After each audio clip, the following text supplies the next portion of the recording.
శ్రీ గురుదత్త. జై గురుదత్త. శ్రీ మహాగణాధిపతయే నమ. శ్రీ సరస్వత్యై నమ. శ్రీపాదవల్లభాయ నమ. ఆధ్యాత్మిక బంధువులకి, దత్త బంధువులు ఏవన్ మందికి కృతజ్ఞతాపూర్వక అభివందనాలు తెలియజేసుకుంటూ, ఇవాళ మనం భగవద్గీతలో మొదటి అధ్యాయంలో 11వ శ్లోకం నుంచి ఇవాళ మనం స్మరణం చేసుకుందాం. 11వ శ్లోకం ఏమిటి? అయనేషు చ సర్వేషు యథాభాగమవస్థిత భీష్మమేవాభిరక్షంతు భవంత సర్వ ఏవహి.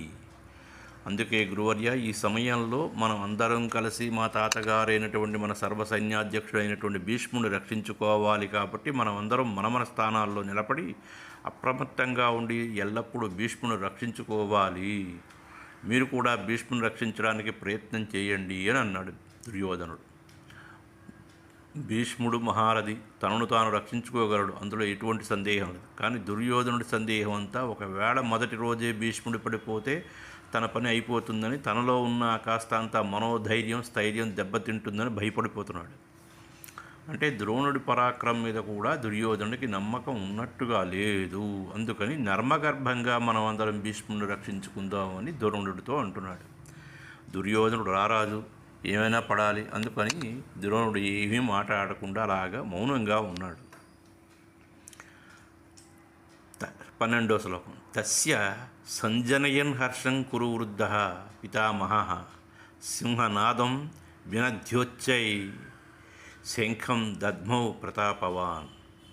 తస్య సంజనయన్ హర్ష, చూడండి, తస్య సంజనయన్ హర్షం కురు వృద్ధ పితామహ సింహనాదం వినద్యోచ్చై శంఖం దద్మౌ ప్రతాపవాన్.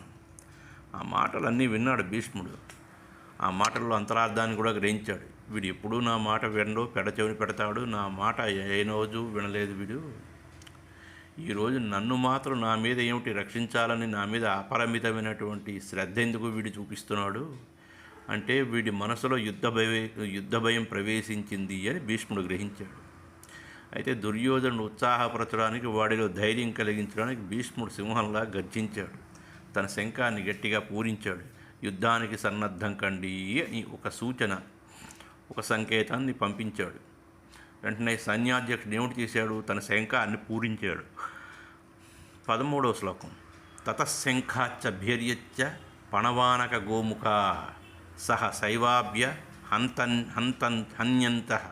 హన్యంత స శబ్దస్తు ములో అభవత్. రెండోసారి. తతశంఖాచ్చ భీర్యచ్చ పణవానక గోముఖా సహ శైవాభ్య హన్యంత స శబ్దస్తు ములో అభవత్. అంటే ఇక్కడ మనకి తమ సైన్యాధ్యక్షుడైనటువంటి భీష్ముడు యుద్ధం ఆరంభానికి గుర్తుగా శంఖం పూరించగానే కౌరవ సేనల్లో ఉత్సాహం పెల్లుబుకింది. కౌరవ సేనలకు అధిపతులుగా ఉన్నటువంటి అందరూ తమ తమ శంఖాలను గట్టిగా పూరించారు. సైనికులు ఎన్నో రకాలైనటువంటి వాయిద్యాల్ని, నగారాలు, తప్పెట్లు, మృదంగాలు, గోముఖాలు అనేటువంటి వాయిద్యాలు గట్టిగా మోగించారు. ఆ భయంకరమైనటువంటి ధ్వనులతో భూమి ఆకాశం దద్దరిల్లింది. 14వది. తతస్వే, చూడండి, తతస్వేతైరః యోర్యుక్తే మహతి స్యంధనే స్థితౌ.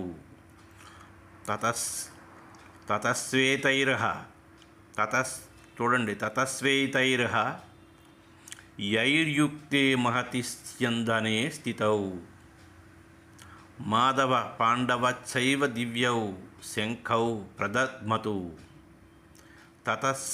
చూడండి, తతస్వేతైరః యైర్యుక్తే మహతి స్యంధనే స్థితౌ మాధవ పాండవచ్చైవ దివ్యౌ శంఖ ప్రదద్మతు. తెల్లగుర్రాలు పూంచినటువంటి రథం మీద ఉన్నటువంటి అర్జునుడు, సారథి కృష్ణుడు వాళ్ళ తాలూకా శంఖాలను పూరించారు. సాధారణంగా ముందు సైన్యాధ్యక్షుడు తన శంఖాన్ని పూరించాలి, కానీ కృష్ణుని మీద ఉన్నటువంటి గౌరవం చేత ముందు కృష్ణుడు శంఖం పూరించిన తర్వాత మిగిలిన వాళ్ళు తమ శంఖాలను పూరించారు. ఇక్కడ ఒక విషయం గమనించాలి. కృష్ణుడు కేవలం అర్జునుడి రథసారథి కానీ ఆయన చేస్తున్న పనిని బట్టి కాకుండా వ్యక్తిగా ఆయనకున్నటువంటి జ్ఞానాన్ని, పరిణితిని, గౌరవాన్ని, గొప్పతనాన్ని గుర్తించారు పాండవులు. అందుకే రాజసూయ యాగంలో ఆయనకి అగ్రపూజ చేశారు. ఇక్కడ కూడా యుద్ధ ప్రారంభ సూచికగా మొట్టమొదట శంఖం పూరించే గౌరవం కృష్ణుడికి ఇచ్చారు. కాబట్టి మన వ్యక్తిత్వం, మన గుణగుణాలు, మంచి ప్రవర్తన మనకు గౌరవం తెచ్చి పెడతాయి. కానీ మనం చేస్తున్న ఉద్యోగం, పదవి, సంపదలు కాదు అని మనం తప్పనిసరిగా తెలుసుకోవాలి. ఈ శ్లోకంలో కృష్ణుడు మాధవుడు అని సంబోధించాడు. వ్యాసుడు మా అంటే లక్ష్మీదేవి, ధవుడు అంటే భర్త.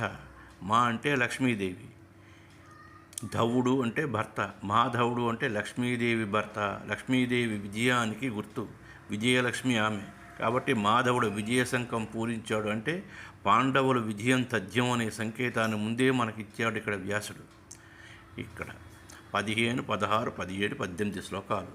పాంచజన్యం హృషీకేశో దేవదత్తం ధనుంజయ, పౌండ్రం దద్మం మహాశంఖం భీమకర్మ వృకోదర, అనంత విజయం రాజా కుంతీపుత్రో యుధిష్ఠిర, నకుల సహదేవచ్చ సుఘోష మణిపుష్పకౌ, కాశ్యచ్చ పరమేశ్వా, చూడండి, కాశ్యత్య పరమేశ్వాస శిఖండిచ మహారథ, కాశ్యత్య పరమేశ్వాస శిఖండిచ మహారథ, దుష్ట్యద్యుమ్నో విరాటత్య సాత్యకి ఇచ్చా పరాజిత, ద్రుపదో ద్రౌపదేయచ్చ సర్వస పృథివీపతే, సౌభద్రచ్చ మహాబాగు శంఖాన్ దద్మ పృథక్ పృథక్. అంటే ఇక్కడ వీళ్ళ తాలూకా శంఖాల పేర్లు ఇవన్నీను. ఇది వరకే మనం చెప్పుకున్నాం. ఎవరెవరు ఏ శంఖాలు వాడుకున్నారు, వాళ్ళకి కేటాయించినటువంటి శంఖాల పేర్లు మనం చెప్పుకున్నాం. ఇప్పుడు మళ్ళీ ఈ శ్లోకాల్లో వాళ్ళ తాలూకా శంఖాల పేర్లు చెప్పారు. ఇక్కడ వ్యాసుడు, పాండవులు, కృష్ణుడు ఉపయోగించేటువంటి శంఖాల పేర్లు చెప్పాడు. మిగిలిన వీరులు శంఖాలకు కూడా పేర్లు ఉంటాయి. అవి చేసే ధ్వనులు కూడా వేరువేరుగా ఉంటాయి. యుద్ధభూమి విశాలంగా కొన్ని మైళ్ళు విస్తరించి ఉంటుంది. ఎక్కడ ఏమి జరుగుతుందో కంటితో చూడలేం. ఎవరైనా ఆపదలో ఉన్నప్పుడు కానీ, విజయం సిద్ధించినప్పుడు కానీ శంఖం ఊది తెలియజేస్తారు. శంఖ ధ్వనిని బట్టి, తీరుని బట్టి, ఆగి ఊదనం బట్టి ఆ వీరుడు తన పరిస్థితిని తన మిత్రులకు తెలియజేస్తాడు. ఆ శంఖధ్వనిని విని అక్కడ పరిస్థితిని బట్టి ఆయా వీరులకు సాయం అందుతూ ఉంటుంది.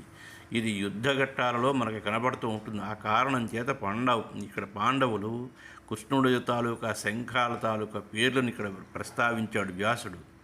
శ్రీకృష్ణుడు పాంచజన్యం అనే శంఖాన్ని, అర్జునుడు దేవదత్తాన్ని, భీముడు పౌండ్రాన్ని, యుధిష్ఠిరుడు అనంత విజయం అనే శంఖాన్ని, నకులుడు సుఘోషం అనే శంఖాన్ని, సహదేవుడు మణిపుష్పకం అనే శంఖాన్ని పూరించారు. అలాగే పాండవుల తాలూకా మిత్రరాజులైనటువంటి కాశీరాజు మహారథి శిఖండి, ద్రౌపదుని కుమారుడు దుష్టద్యుమ్నుడు, విరాటరాజు సాత్యకి, ద్రుపదుడు, ద్రౌపది పుత్రులు అయిన ఉప పాండవులు సుభద్ర కుమారుడు అభిమన్యుడు వాళ్ళ శంఖాలను వేరువేరుగా పూరించారు. ఈ శ్లోకంలో వ్యాసులు వారు 2 పదప్రయోగం చేశారు. ఒకటి హృషీకేశవు అంటే శ్రీకృష్ణుడు, హృషీకములు అంటే ఇంద్రియాలు, ఈశుడు అంటే వాటికి అధిపతి, జయించినవాడు అని అర్థం. అంటే శ్రీకృష్ణుడికి ఇంద్రియలోలత్వం లేదు. మనం మన ఇంద్రియాలతో పనులు చేస్తున్నాము అంటే ఆ పనులు ఇంద్రియాలు చేయటం లేదు. వాటి వెనకాతల ఉన్నటువంటి చైతన్యం చేయిస్తూ ఉంటుంది. ఆ చైతన్యం పోతే అంటే మరణిస్తే ఇంద్రియాలు అన్నీ ఉన్నా ఏమీ చేయలేవు. ఆ చైతన్య స్వరూపమే శ్రీకృష్ణ పరమాత్మ. రెండవది ధనుంజయ అంటే ధనములను జయించినవాడు, సంపాదించినవాడు. ధర్మరాజు రాజసూయయాగం చేస్తే నలుదిక్కలకి పోయి రాజులను ఓడించి వారి నుండి అపార ధనరాశులు తీసుకుని వచ్చాడు అర్జునుడు. అందుకనే అతనికి ధనుంజయుడు అనే పేరు సార్థకమైంది. అటువంటి అపార ధనాన్ని, సంపదలు కలిగినటువంటి అర్జునుడు కూడా విషాదానికి లోనయ్యాడు. సన్యాసం పుచ్చుకుంటాను అని అన్నాడు. అని ధనుర్బాణం కింద పెట్టేస్తే, అంటే మనకి ఎంత ధనం, ఆస్తులు, సంపదలు ఉన్నా ఏదో ఒక సందర్భంలో విషాదం తప్పదు. ధనంతో ఏమైనా కొనవచ్చు, ఏమైనా చేయవచ్చు, నిరంతర సంతోషాన్ని పొందవచ్చు, ఆనందంగా జీవితం గడపవచ్చు అని అనుకోవడం అది అవివేకం, ఒట్టి పొరపాటు అని మనకు సూచనప్రాయంగా తెలియజేశాడు వ్యాసుల వారు. 19వ శ్లోకం. స ఘోషో ధర్త రాష్ట్రాణం హృదయాన్ని వ్యధారయత్, నభచ్చ పృథివీం చైవ తుమూలో వ్యనునాదయన్. చూడండి, ఇక్కడ సఘోషో ధర్తారాష్ట్రాణం హృదయాన్ని వ్యధారయత్, నభచ్చ పృథివీం చైవ తుములో వ్యనునాదయన్, నభచ్చ పృథివీం చైవ తుమూలో వ్యనునాదయన్. శ్రీకృష్ణుడు పాండవులు వాళ్ళ తాలూకా మిత్రపక్ష రాజులు చేసినటువంటి శంఖానాదాలు భూమి ఆకాశాల్లో ప్రతిధ్వనిచ్చాయి. పాండవ వీరుల శంఖానాదాలు విని కౌరవ వీరుల హృదయాలు బద్దలయ్యాయి. పాండవ వీరుల శంఖానాదాలు ఇంత భయంకరంగా ఉన్నాయి, ఇంకా వీరి యుద్ధం అస్త్రశస్త్ర విన్యాసం ఎలాగుంటుందో అని మనసు గుబులు పడ్డారు కౌరవ వీరులు. ఈ శ్లోకంలో ధార్తారాష్ట్రాన్ అనే పదం వాడారు. ఎందుకంటే కౌరవులు అంటే కురువంశానికి చెందినటువంటి వాళ్ళు కదా, పాండవులు కూడా కురువంశానికి చెందినవారు కాబట్టి కౌరవులే. కానీ ధార్తారాష్ట్రాన్ అంటే ధృతరాష్ట్రుని తాలూకా సంతతి, వారి సైన్యము అని వాడినందువలన పాండవులు వారి సైన్యం చేసిన శంఖానాదాలు వాద్యఘోషణ విని ధృతరాష్ట్రుని పుత్రులు వారి తాలూకా అనుయాయులు సైన్యం భయంతో కంపించిపోయారు అని వ్యాసులు వారు చాలా చమత్కారంగా ఇక్కడ పదప్రయోగం చేశారు. 20వ శ్లోకం. అధ వ్యవస్థితాన్ దృష్ట్వా ధార్తారాష్ట్రాన్ కపిధ్వజః ప్రవృత్తే శస్త్ర సంపాతే ధనురుద్యమ్య పాండవః. అధ వ్యవస్థితాన్ దృష్ట్వా ధార్తారాష్ట్రాన్ కపిధ్వజః ప్రవృత్తే శస్త్ర సంపాతే ధనురుద్యమ్య పాండవః. ఋషికేశం తదా వాక్యం ఇదామామ మహీపతే ఇదామాహ మహీపతే. ఓ ధృతరాష్ట్ర మహారాజా, తర్వాత ఏం జరిగిందంటే ఆ ప్రకారంగా కౌరవుల సేనలు పాండవ సేనలు యుద్ధానికి సర్వసన్నద్ధులై తమ శంఖాలు బేరీ మృదంగాలు వాయించి తమ ఉత్సాహాన్ని వీరత్వాన్ని పరాక్రమాన్ని ప్రకటించారు. అర్జునుడి రథం మీద కపిధ్వజం ఎగురుతున్నది. అంటే ఆంజనేయ స్వామి వారు సాక్షాత్తు అర్జునుడు రథం మీద ఉండి యుద్ధ రీతులను పరికిస్తున్నాడా అన్నట్టు ఉన్నది. అటువంటి రథంలో ఉన్నటువంటి అర్జునుడు తన అస్త్రశస్త్రాలు సిద్ధం చేసుకుంటున్నాడు. యుద్ధం చేయడానికి సన్నద్ధుడయ్యాడు. అప్పుడు అర్జునుడికి ఒక ఆలోచన వచ్చింది. ఇంతకు తను ఎవరితో యుద్ధం చేయాలి, ఎవరెవరు యుద్ధ భూమిలో ఉన్నారు, ఒకసారి చూస్తే బాగుంటుంది కదా అని అనుకున్నాడు. ఈ ఆలోచన అర్జునుడికి రాకపోతే నేరుగా యుద్ధం చేయడానికి ఉపక్రమిస్తే మనకి భగవద్గీత అనే యోగాస్త్రం దక్కేది కాదు. కాబట్టి అటువంటి ఆలోచన వచ్చినందుకు మనం అర్జునుడిని అభినందించాలి. వెంటనే తన రథసారథైన శ్రీకృష్ణుని చూసి ఇలా అన్నాడు. ఏమిటి? సేనయోరుభయోర్మధ్యే రథం స్థాపయమే అచ్యుత. సేనయోరుభయోర్మధ్యే రథం స్థాపయమే అచ్యుత. యావదేతాన్ నిరీక్ష్య అహం యోద్ధుకామానవస్థితాన్ ఖైర్యయా సహ యోధ్యవస్మిన్ రణసముద్యమే. ఖైర్యయా సహ యోద్ధవ్యమస్మిన్ రణసముద్యమే. యోచ్యమానానపేక్షయాహం యా ఏతే అత్ర సమాగతాః ధార్తారాష్ట్రస్య దుర్బుద్ధి. చూడండి, దుర్బుద్ధేర్యుద్ధే ప్రియచికీర్షవః. మరొక్కసారి చెప్తున్నాను. ఏవదేతాన్ నిరీక్ష్య అహం యోద్ధు కామానవస్థితాన్ ఖైర్యయా సహ యోధ్యవ్యం అస్మిన్ రణసముద్యమే. యోచ్య మానానవేక్ష అహం. చూడండి, ఇక్కడ విడదీయాలి. మానానవేక్షే అహం యా ఏతే అత్ర సమాగతాః ధార్తారాష్ట్రస్య దుర్బుద్ధేర్యుద్ధే ప్రియచికీర్షవః. అచ్యుత, పతనం లేనివాడా, ఓటమి ఎరుగనివాడా అని శ్రీకృష్ణుని సంబోధించాడు అర్జునుడు. నేను ఎవరితో యుద్ధం చేయాలో ఒక్కసారి చూడాలని ఉందయ్యా. మనం రథం సేనల మధ్యకు పోనిచ్చి అక్కడ నిలుపు, అందరినీ ఒక్కసారి తేరిపారా చూస్తాను కృష్ణ. ఈ యుద్ధానికి ఎవరెవరు వచ్చారో, ఎవరితో నేను యుద్ధం చేయాలో, వారి యుద్ధ నైపుణ్యం ఏమిటో నేను పూర్తిగా ఒక్కసారి పరిశీలన చేసి బేరీజు వేసుకుంటాను. మన రథాన్ని 2 సేనల మధ్యలో నిలిపి ఉంచు. యుద్ధం ఎప్పుడూ సరిసమానుల మధ్యనే జరుగుతుంది. మహారథి మరొక మహారథితో యుద్ధం చేయాలి, అంతేకాని మహారథి అర్ధరథితో యుద్ధం చేయకూడదు. అందుకని అర్జునుడు కౌరవ సేనలో ఏ మహారథులు యుద్ధానికి వచ్చారో వారిని చూడాలి అని అనుకున్నాడు. అందుకని తాను అందరినీ తేరిపారా చూసే వరకు తన రథాన్ని ఉభయ సేనల మధ్య నిలబెట్టి ఉంచమన్నాడు అర్జునుడు. అందుకే అన్నాడు ఉభయోర్మధ్యే. అది కృష్ణ, ఈ దుర్యోధనుడే ఒక దుర్మార్గుడు. వీటికి సాయంగా వచ్చిన వాళ్ళు ఇంకెంత దుర్మార్గులో వాళ్ళందరినీ ఒకసారి చూడాలని ఉంది. ఎందుకంటే మంచివాడు, ధర్మాత్ముడు, నీతిమంతుడు దుర్యోధని పక్షాన యుద్ధం చేయడు కదా. అందుకని దుర్యోధనుడికి సాయంగా వచ్చిన అధర్మపరులైన రాజులను ఒక్కసారి చూడనియ్యవా అని అన్నాడు అర్జునుడు. 24వ శ్లోకం. ఏవముక్తో హృషీకేశో గూఢాకేశేన భారత సేనయోరుభయోర్मध्ये స్థాపయిత్వా రథోత్తమం భీష్మద్రోణ ప్రముఖ సర్వేషాంచ మహీక్షితాం ఉవాచ పార్థ పశ్యైతాన్ సమవేతాన్ కురూనీతి. అర్జునుడు రధికుడు, కృష్ణుడు సారథి అంటే డ్రైవర్. యజమాని మాట వినాలి, రథం ఎలా పోనిమ్మంటే అలా పోనివ్వాలి. ఇప్పుడు ఎందుకయ్యా చూడడం, అంతా తెలిసిన వాళ్లే కదా అని అనలేదు శ్రీకృష్ణుడు. అర్జునుడు చెప్పగానే బుద్ధిగా రథాన్ని ఇరు సైన్యాల మధ్య నిలిపెట్టాడు. అక్కడ నుండి కౌరవ సైన్యంలో ఉన్న ప్రముఖులు అంటే భీష్ముడు, ద్రోణుడు, కృపాచార్యుడు, అశ్వత్థామ అందరూ చక్కగా కనిపించారు. అర్జున, నువ్వు కోరినట్టు రథం తీసుకొచ్చి ఇరుపక్షాల మధ్యలో నేను నిలబెట్టాను. అందరినీ ఒక్కసారి తేరిపారా చూసుకో. కౌరవపక్షంలో ఎవరెవరు వీరులు ఉన్నారో నువ్వు ఎవరెవరితో ప్రాధాన్య క్రమంలో యుద్ధం చేయాలో నిర్ణయించుకో. నువ్వు ఎవరి మీదకి రథం పోనిమ్మంటే వారి మీదకి నేను రథం పోనిస్తాను, నీ ఇష్టం అని అన్నాడు కృష్ణుడు. గుడాకేశ అంటే నిద్రను జయించినవాడు అని అర్థం, అనగా తమస్సును జయించినవాడు అని అర్థం. ఇప్పటి వరకు అర్జునుడు రజోగుణ సంపన్నుడు, కానీ కాసేపట్లో తమస్సులో పడబోతున్నాడు అని వ్యాసులు వారు చెప్పినటువంటి విషయం. ఇక్కడ అర్జునుడు నరుడు, కృష్ణుడు నారాయణుడు. అర్జునులో కూడా పరమాత్మ ఆత్మస్వరూపుడుగా ఉన్నాడు, కానీ ఆ విషయం ఆయనకు తెలియదు. కృష్ణుడికి తాను పరమాత్మ అంశ అని తెలుసు. ఇదే వారిద్దరి మధ్య భేదం.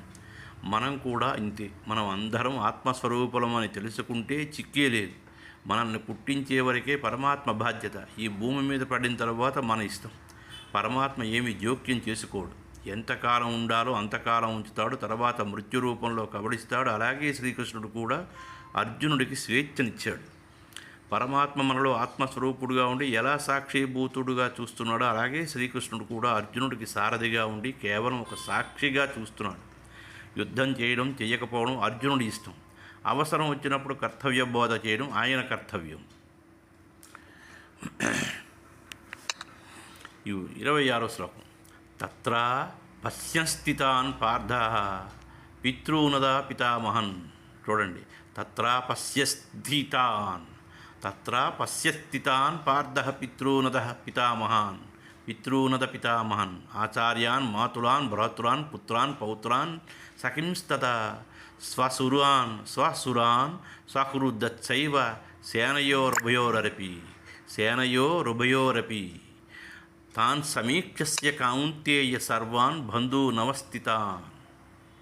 యుద్ధరంగంలో అర్జునుడు తన ఎదురుగా ఉన్నటువంటి ఇరుపక్షాల సైన్యాల్ని చూశాడు. తమ సైన్యంలో, కౌరవ సైన్యంలో ఉన్న తన తండ్రులు వంటి వాళ్ళు, తాతలు, పెత్తండ్రులు, పినతండ్రులు, పెదనాన్న, చిన్నాన్న, చదువు చెప్పిన గురువు, అన్నదమ్ములు, మేనమావలు, కుమారులు, మనవలు, చిన్ననాటి స్నేహితులు, మామగారులు, ఆత్మీయులు అందరినీ చూశాడు. అంటే అర్జునుడు ఎదురుగా సమీప బంధువర్గం అంతా నిలబడి ఉంది. తాను వాళ్ళని చంపాలి, లేక వాళ్ళ చేతుల్లో చావాలి. రెండే మార్గాలు ఇక్కడ. ఒకసారి వీళ్ళ పేర్లు, బంధుత్వాలు తెలుసుకున్నాం. ఎవరెవరికి బంధుత్వం అనేది. తాతగారు భీష్ముడైన ఆయన వయసు వాళ్ళు, బాహ్లికుడు అందరికంటే పెద్దవాడు. గురువు ద్రోణాచార్యుడు, కృపాచార్యుడు. అన్నదమ్ములు సుయోధనుడు, అతని 9 తమ్ములు, తన పక్షాన ధర్మరాజు, భీముడు, నకుల సహదేవుడు. కుమారులు సుయోధనుడు, అతని 9 తమ్ములు కుమారులు, భీమార్జునుడు, హిమార్జునుడికి కుమారులు. స్నేహితులు అశ్వత్థామ మొదలైనవారు, మామలు ద్రౌపదుడు మొదలైనవారు, తమ హితం కోరేవారు కృతవర్మ మొదలైనటువంటి వాళ్ళు, మేనమామలు, శల్యుడు మొదలైనటువంటి వాళ్ళు. అర్జునుడు తన చిన్నప్పుడు తాత భీష్ముడి ఒడిలో కూర్చుని చిట్టి పొట్టి కబుర్లు చెప్పాడు. విల్లు పట్టుకోవడం నేర్పింది కృపాచార్యుడు. అస్త్రశస్త్ర ప్రయోగం నేర్పింది ద్రోణుడు. కూతురునిచ్చింది ద్రౌపదుడు. సాత్యకి తన శిష్యుడు. అశ్వత్థామ చిన్ననాటి స్నేహితుడు. ఎంత వెతికినా వీళ్ళలో తనకు శత్రువు అనేవాడు కనిపించలేదు. తనకు వారితో శత్రుత్వం ఉంటే కదా వారిని చంపడానికి. శత్రుత్వం లేకుండా వారిని ఎలా చంపగలను? ఎక్కడ చూసినా తనకి ఏదో ఒక విధంగా బంధుత్వం ఉన్నవారే కనిపిస్తున్నారు, రక్త సంబంధీకులే. కానీ కనీసం ఒక్కడు కూడా పరాయివాడు నాకు కనిపించడం లేదు. యుద్ధం అంటూ జరిగితే వీళ్ళంతా తన చేతిలో చస్తారు, ఒక్కరు మిగలరు. ఇప్పుడు ఎలాగా? ఒక ఆలోచన రాగానే అర్జునుడిలో భయం కలిగింది, వణుకు పుట్టింది, శరీరం గగురు పొడిచింది, కరుణ, జాలి, దుఃఖం అంతా ఒకేసారి కలిగింది. నోరు పొడార్చుకుపోతున్నది, కాళ్ళు చేతులు సచ్చిపడిపోయి నోటి వంట మాట రావటం లేదు. పట్టుకున్న అంటే బాణం జారిపోతుందేమో, ధనస్సు జారిపోతుందేమో అన్న భయం కలిగింది. కృపయా పరయా ఆవిష్టో విషీదన్నీదమభిబ్రవీత్. కృపయా పరయా అవిష్టో విషీదన్ని దమబ్రవీత్. మరలా ఒకసారి అందరినీ తేరిపారా చూశాడు. దుఃఖం ఆగలేదు. మనసంతా కరుణ, జాలి, దుఃఖం, విషాదంతో నిండిపోయింది. తాను వీడందరినీ చంపాలి అనే ఆలోచన రాగానే గుండె బరువెక్కింది. ఇరుపక్షాలలో లక్షల కొద్దీ సైనికులున్నారు. వాళ్ళెవరో కూడా తనకు తెలియదు. కేవలం పొట్టకూటి కోసం సైనికులుగా చేరారు. వీళ్ళందరినీ చంపి ఏం పాపం చేశారని వీళ్ళని నేను చంపాలి? వీళ్ళంతా యుద్ధంలో తెస్తే వీళ్ళ భార్యాబిడ్డలు, వృద్ధులైన తల్లిదండ్రులు గతేమిటి అనే కరుణ, దయ, జాలి మనసంతా నిండిపోయింది. తన భావాలు ఎవరితో చెప్పుకోవాలి? ఎదురుగా ఉన్నాడు శ్రీకృష్ణుడు. తల ఎత్తి కృష్ణుడిని చూసి ఇలా అన్నాడు. దృష్ట్వేమం స్వజనం కృష్ణ యుయుత్సం సముపస్థితం. దృష్ట్వేమం స్వజనం కృష్ణ యుయుత్సం సముపస్థితం. సీదంతి మమ గాత్రాన్ని ముఖంచ పరిశుష్యతి. వేపదుచ్చ శరీరే మే రోమహర్షచ్చ జాయతే. గాంధీవం స్రంసంతే హస్తాత్వత్తై త్వచ్చైవ పరిదహ్యతే. నచ స్నెక్యోమవస్థాతుం భ్రమతీవ చ మే మనః. భ్రమతీవ చ మే మనః. గాంధీవం చేతిలోంచి జారిపోతోంది. నోటి వెంట మాట రావటం లేదు. నా అందరినీ చూశానయ్యా. కౌరవ సైన్యాన్ని చూశాను, నా వాళ్ళని చూశాను, ఎదుటి పక్షంలో వాళ్ళని చూశాను. ఇంకా కాసేపట్లో యుద్ధం మొదలైపోతుంది. వీళ్ళంతా ఒకరినొకరు కొట్టుకుని చస్తారు, లేకపోతే నా చేతిలో చస్తారు. ఇదంతా అవసరం అంటావా? నా తాతలు, గురువులు, స్నేహితులు, తండ్రులు, కుమారులు నా చేతిలో చస్తారు అనే మాట తలుచుకుంటేనే ఒళ్ళంతా చెమట పడుతున్నది. భయంతో వణిగిపోతున్నాను. నోటు ఎండిపోతుంది. నిలబడలేకపోతున్నాను. కళ్ళు తిరుగుతున్నాయి. నా చేతిలో ఉన్న ధనస్సు జారిపోతోంది. ఇది ఏమిటయ్యా కృష్ణ? నా గాంధీవం కూడా నా చేతిలో నిలబడడం లేదు, జారిపోతోంది. అస్త్రాలు గుర్తుకు రావడం లేదు. నాకేమైందో ఏదో భ్రమ కలుగుతోంది. చర్మం అంతా వణుకుతోంది. మనస్సు నిలకడగా ఉండటం లేదు. పిచ్చి పిచ్చి ఆలోచనలు మనసంతా వికలమైపోతోంది. ఇక నా వల్ల కాదు. నా కాళ్ళు వణుకుతున్నాయి. నిలబడలేకపోతున్నాను. అన్నీ నాకు దుశ్శకునాలు కనిపిస్తున్నాయి. ఈ యుద్ధంలో మనకు విజయం కలిగే సూచనలు ఏవి కనిపించడం లేదు. విజయం కలగనప్పుడు ఇంతటి మారణ హోమం అవసరమా అనిపిస్తోంది. నా వాళ్ళందరూ చావడం తప్పనిసరి అనిపిస్తోంది. ఇది అంతా నేను భరించలేను. ఈ యుద్ధం మనకు ఏ విధంగా కూడా శ్రేయస్సును కలిగిస్తుంది అన్న నమ్మకం నాకు లేదు, కలగదు. శ్రేయస్సు కలగని పని చేయడం వృధా కాదు అన్నాడు. ఈ శ్లోకాలు అర్జునుడి తాలూకా మానసిక స్థితిని, శారీరక స్థితిని తెలియజేసింది. దీనికంతా కారణం స్వజనం దృష్ట్యా తన వాళ్ళను చూసి వాళ్ళంతా తన చేతిలో చేస్తారేమో అని మోహం, భ్రమ మనలో కూడా సాధారణంగా పక్కింటి వాడికి కానీ, పక్క వీధిలో వాడికి కానీ ఏదైనా జరిగితే అయ్యో పాపం అని ఊరుకుంటాం. అదే మనకి, మన కుటుంబీకులకు కానీ ఇనుమంత జరిగితే 3 లోకాలకి ఒకటి చేస్తాం. నానా హడావిడి చేస్తాం. మానసికంగా ఆందోళన చెందుతాం.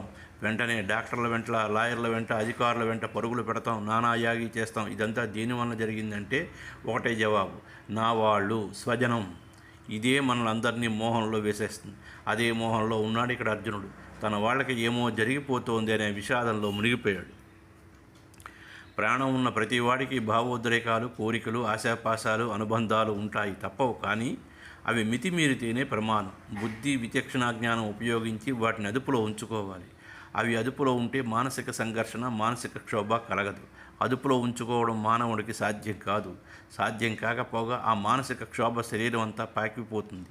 దీని పర్యావసరమే మనకి ఇక్కడ చాలామందికి బీఎస్సీ అనే డిగ్రీ వస్తుంది. బీఎస్సీ ఇక్కడేమిటి, ఈ భగవద్గీతలో బీఎస్సీ డిగ్రీ గురించి చెప్తున్నారు ఏమిటి ఈయన కొత్తగా అని. అంటే సమయానుకూలంగా, కాలానికి అనుగుణంగా ఇక్కడ కొన్ని ఉదాహరణలు చెప్పాలి. ఏమిటిది? ఇక్కడ మనం బీఎస్సీ డిగ్రీ అనేది ప్రాంతాలకు అతీతంగా దేశంలో ఉన్న ప్రతి రాష్ట్రంలో అందరికీ కూడా చిన్న పెద్ద మధ్య అని వయసుతో తేడా లేకుండా, కులమతాలతో తేడా లేకుండా అందరికీ బీఎస్సీ అనే డిగ్రీ వరిస్తున్నది. మనం నయా పైసా ఖర్చు పెట్టక్కర్లేకుండా. ఇది స్వయంకృత అపరాధం. మనం ప్రయోగిస్తున్నటువంటి ప్లాస్టిక్ వినియోగం కావచ్చు, మనం పంటలని కృత్రిమ ఎరువులు అంటే క్రిమికీటక నాశిని వాడటం వల్ల కావచ్చు, సేంద్రియ ఎరువులు కాకుండా మనం అంటే సహజంగా పండినటువంటి ఈ ప్రకృతి వ్యవసాయం మానేసి మనం విషతుల్యమైనటువంటి ఎరువులను వాటి మీద పిచికారీ చేయటం, వీటి వలన వస్తున్నటువంటి విష పదార్థాలను మనం భుజించడం, వీటి వలన ఏమిటవుతోందంటే వైద్యులకి కూడా అంతుపట్టని రోగాలు మానవుణ్ణి సంక్రమిస్తున్నాయి ఇప్పుడు. కాబట్టి ఇటువంటి వాళ్ళకి ప్రతి ఒక్కడికి కూడా నయా పైసా మనం ఫీజు కట్టక్కర్లేకుండా బీఎస్సీ డిగ్రీ అనేది మనల్ని మన శరీరాన్ని ఆవహిస్తోంది. ఏమిటా BSc degree? BP, sugar, cholesterol. ఏమండి, ఈ బీఎస్సీ డిగ్రీ మనల్ని వస్తున్నది. తర్వాత మనకి ఒళ్ళంతా చెమటలు, ఒళ్ళు దడ, చెమటలు ఎక్కిపోవడం, దడ, కళ్ళు బయలు కమ్మడం, నిలబడలేకపోవడం, సరిగ్గా ఇదే పరిస్థితిలో ఉన్నాడు అర్జునుడు. పోనీ అక్కడ ఏమైనా జరిగిందంటే ఏమీ జరగలేదు. ఇంకా యుద్ధం మొదలవ్వలేదు, ఎవరూ చావలేదు, అందరూ క్షేమంగా ఉన్నారు. యుద్ధం జరిగితే నేను భయంకరంగా యుద్ధం చేస్తే నా వాళ్ళు, నా బంధుమిత్రులు అందరూ చేస్తే అమ్మో ఇంకేమైనా ఉందా అని ఇది అర్జునుడి భయానికి, విషాదానికి కారణం. దీన్ని మన వాళ్ళు ఒక అందమైనటువంటి సామెత చెప్తారు, కీడించి మేలంచు. ఇదే ఒక వ్యర్థమైనటువంటి సామెత.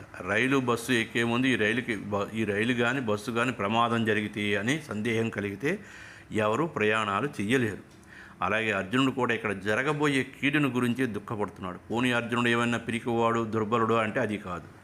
మహావీరుడు, అత్యుత్తమ ధనుర్ధారి, మహారథుడు. ఒకే సమయంలో 10,000 మందిని నిలబడి యుద్ధం చేసి మట్టు పెట్టించగలిగినటువంటి మహావీరుడు, మహారథి. కాబట్టి శారీరక బలం ఎంత ఉన్నా మానసికంగా దుర్బలుడైతే ఒక విధమైనటువంటి భ్రమ అతన్ని ఆవహిస్తే శారీరక బలం ఎందుకు పనికిరాదు. అదే అర్జునుడి విషయంలో జరిగింది. తన వాళ్ళంతా తన చేతిలో చస్తారేమో అనేటువంటి భ్రమలో ఉన్నాడు అర్జునుడు.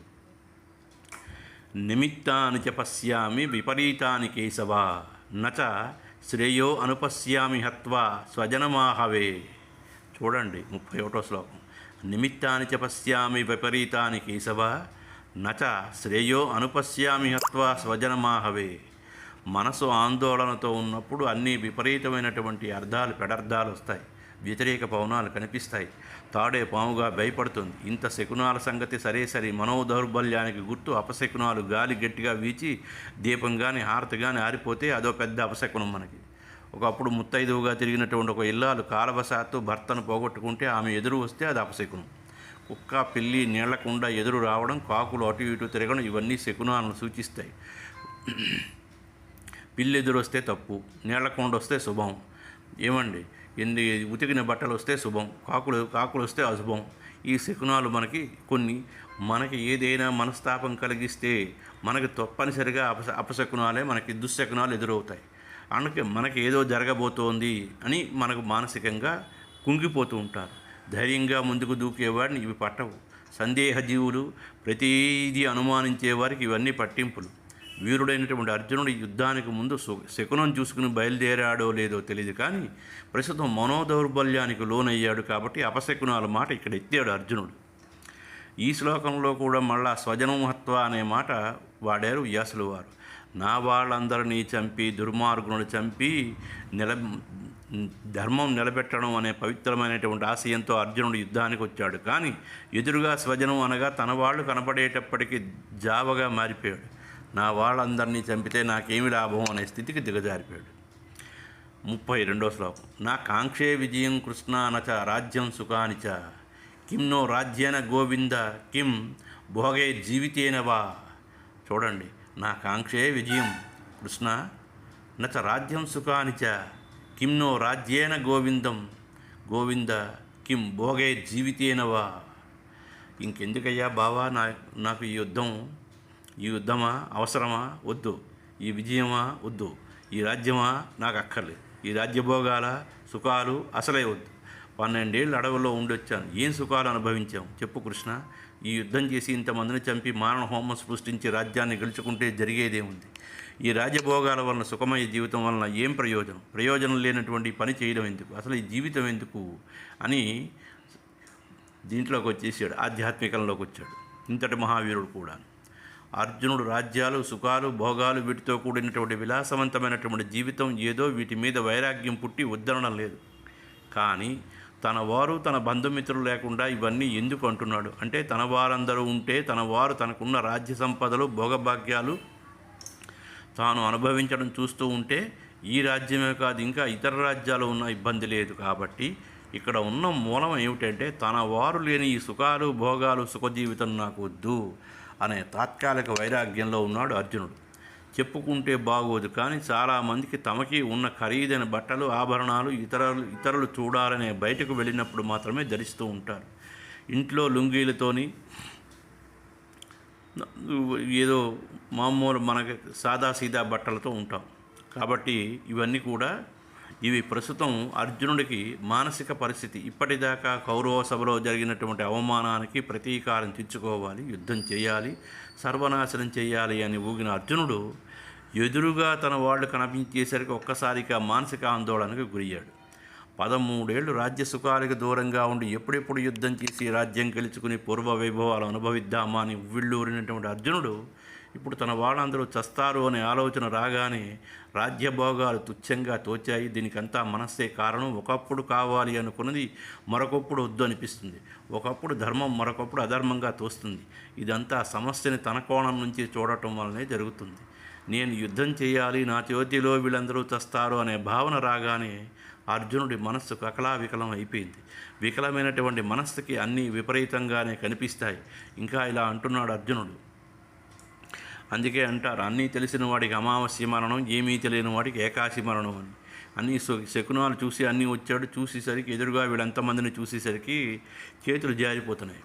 యశామర్దే కాంక్షితం నో రాజ్యం భోగా సుఖానిచ తా ఇమే అవస్థిత యుద్ధే ప్రాణం త్యక్త్యా ధనాని చ ఆచార్య పితర పుత్ర సదైవ చ పితామహ మాతులా స్వసుర పాత్ర.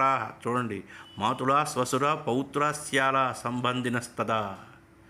33వ శ్లోకం 34వది. ఏషా మధ్యే కాంక్షితన్నో రాజ్యం భోగా సుఖాని చ త ఇమే అవస్థిత యుద్ధే ప్రాణం త్యక్త్యా ధనాని చ ఆచార్య పితర పుత్రస్తదైవ చ పితామహ మాతులా స్వసుర పౌత్ర శ్యాల సంబంధినస్తత. కృష్ణ, యుద్ధం ఎందుకు చేస్తున్నాను, ఎవరి కోసం చేస్తున్నాను? కేవలం నేను నా అన్నదమ్ములు సుఖపడాలని కాదు కదా. నా బంధువులు మిత్రులు ప్రజలు సుఖపడాలని. ఆ బంధువులు మిత్రులు ప్రజలు నా పక్షాన శత్రువుల రూపంలో నా ఎదురుగా నిలబడి ఉన్నారు. ఒకరితో ఒకరు యుద్ధం చేసుకోవడానికి సిద్ధంగా ఉన్నారు. వీరంతా వారి వారి భార్యాబిడ్డల మీద, రాజ్యం మీద, సంపదల మీద, చివరికి ప్రాణాల మీద ఆశలు వదులుకొని చావడానికి సిద్ధపడి యుద్ధరంగంలో నిలబడి ఉన్నారు. వీరే కాదు, నా తాతలు, తండ్రులు, అన్నదమ్ములు, పుత్రులు, మామగారులు, మేనమామలు, మనమలు, బావలు, బావమరుదులు, ఇంకా అనేక మంది బంధుమిత్రులు ఇక్కడ వారి వారి రాజ్యాలకి సంపదలు వదులుకొని చివరికి చావడానికి సిద్ధపడి యుద్ధరంగంలో నిలబడి ఉన్నారు. యుద్ధమే కనుక జరిగితే వీళ్ళంతా మరణించడం తథ్యం. ఎవరూ లేకపోయినా తర్వాత వీరందరి చితాభస్మంతో పేర్చిన భస్మసింహాసనం మీద కూర్చుని నేను ఒక్కడినే రాజ్యం ఏలుకోవాలా? రాజ్యం అంటే ప్రజలు, ఆ ప్రజలు లేకపోయిన తరువాత ఇంకా ఈ రాజ్యం ఎక్కడది? ఆ ప్రజలు లేని రాజ్యాన్ని నేను ఎలా పాలిస్తాను? ఇంత మారణ హోమం తర్వాత లభించే రాజ్యం నా అన్నదమ్ములకు సంతోషాన్ని కలిగిస్తుందా? చెప్పు. ఏం కృష్ణ, ఎందుకు మాట్లాడవు అని అంటున్నాడు అర్జునుడు. ఏతాన్నా హంతుమిచ్చామి జ్ఞుతో అపి మధుసూదన అపి త్రైలోక్య రాజ్యస్య హేతు కీను మహీకృతే. 35వ శ్లోకం. ఏతాన్న హంతుమిచ్చామి జ్ఞుతో అపి మధుసూదన అపి త్రైలోక్య రాజ్యస్య హేతు కీను మహీకృతే. కృష్ణ, ఇప్పుడే చెప్తున్నాను, నేను యుద్ధం చేస్తే కేవలం కురు సామ్రాజ్యమే కాదు, భూలోకం, భువర్లోకం, సువర్లోకం నాకు లభించిన ఈ 3 లోకాలకి నన్ను పట్టాభిషిక్తుడిని చేస్తాను అన్నా నాకు యుద్ధం చేయను, నాకు వద్దు. ఇదే నా చివరి నిర్ణయం. కృష్ణ, నువ్వు ఒక మాట అనవచ్చు. నువ్వు యుద్ధం చేయకపోతే ఎదుటి వాళ్ళు ఊరుకుంటారా? వాళ్ళని నువ్వు ఒప్పించగలవా? వాళ్ళ పాటికి వాళ్ళు యుద్ధం చేస్తారా? యుద్ధంలో వాళ్ళు నిన్ను చంపవచ్చు అని నువ్వు అనవచ్చు. దానికి నేను భయపడను. వాళ్ళ పాటికి వాళ్ళని యుద్ధం చేయని, ఈ యుద్ధంలో నిరాయుధుడిని అయిన నన్ను చంపని. నేను మాత్రం ఎవరి మీద నా ఆయుధం ప్రయోగించలేను, ఎవరిని చంపలేను, వారితో యుద్ధం చేయలేను. అంతే, ఇదే నా చివరి నిర్ణయం అన్నాడు అర్జునుడు. ఈ శ్లోకంలో అర్జునుడు కృష్ణుడి మధుసూదన అని సంబోధించాడు. మధుసూదన అంటే మధు అనే రాక్షసుని సంహరించిన వాడా అని అర్థం. అంటే, ఓ కృష్ణ, నువ్వు మధు అనే వాడిని రాక్షసుడు కాబట్టి సంహరించావు. వీడినే కాదు, ఎంతోమంది రాక్షసులను సంహరించావు. కానీ నా ఎదురుగా నిలబడ్డ వాళ్ళు రాక్షసులు కాదు, సాక్షాత్తు నా తాతలు, తమ్ములు, కొడుకులు, బంధువులు. వీళ్ళని నా రక్త సంబంధీకులు, వీళ్ళని నేను ఎలా చంపాలి అనే అర్థంతో వ్యాసుల వారు ఈ పద ప్రయోగం చేశారు అని పెద్దలు చెప్తూ ఉంటారు. ఆర్యులు. 36వ శ్లోకం. నిగత్య ధార్తారాష్ట్రాన్న కా ప్రీతి సౌజన్యనార్దన పాపమేవాశ్రయేదాస్మాన్ చూడండి,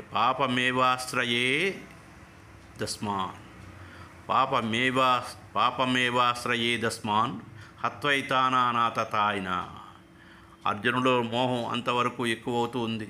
ధర్మాన్ని అధర్మంగాను, అధర్మాన్ని ధర్మంగాను భావిస్తున్నాడు. దుర్మార్గులను శిక్షించి సన్మార్గులను రక్షించడం క్షత్రియ ధర్మం. కానీ దాన్ని మరిచిపోయి వాడు అధర్మం చేశారని మనము అదే పని చేస్తామా, వారిని చంపుతామా అని అంటున్నాడు. ఓ జనార్దన, నాకు తెలియక అడుగుతాను, అసలు ఈ యుద్ధం ఎందుకు చెయ్యాలి? యుద్ధంలో కౌరవులను చంపి నేనేమిటి సంపాదిస్తాను? వీళ్ళని చంపితే మనకు సుఖం ఆనందం కలుగుతుందా, లేక పుణ్యం వస్తుందా? కేవలం వీళ్ళ మీద ఉన్న పగ ప్రతీకారం కోసం వీళ్ళని చంపాలా?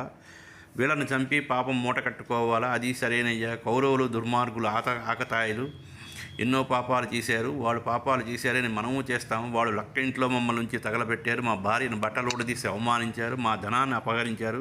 మా రాజ్యాన్ని అక్రమంగా లాక్కున్నారు. మమ్మల్ని శారీరకంగా మానసికంగా హింసారు. మాకు విషం పట్టి చంపడానికి ప్రయత్నించారు. నిజమే, ఇవన్నీ చేశారు. వీటి వల్ల మాకు ఎంతో నష్టం, మనస్తాపం కలిగాయి.